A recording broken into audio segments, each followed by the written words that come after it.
ఐగుప్తు నుండి వారు దూరము పోతే వారు దేవునికి దగ్గర అవుతారు, ఐగుప్తుకి దూరం అయిపోతారు.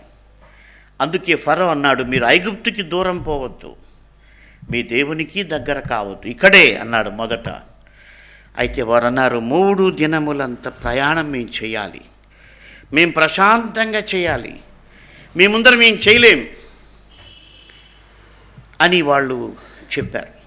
కాబట్టి మనం ఒకటి సింపుల్గా ఏంటంటే, మనం లోకానికి సమీపం అవుతూ ఉంటే దేవునికి దూరం అయిపోతాము అన్నటువంటి ఒక గొప్ప సత్యం మనం ఈ మాటల్లో చూస్తాం. అపవాది కోరుకునేది అంతే, ఒక విశ్వాసిని లోకానికి సమీపం చేయటం. ఎందుకు? లోకానికి సమీపం చేస్తే ఆ వ్యక్తి ఆటోమేటిక్గా దేవునికి దూరం అయిపోతాడు.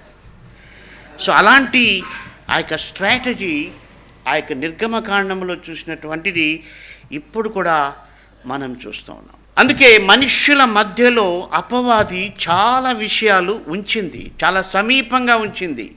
ఎందుకు సమీపంగా ఉంచిందంటే వారు దేవుని దగ్గరకు పోకుండా.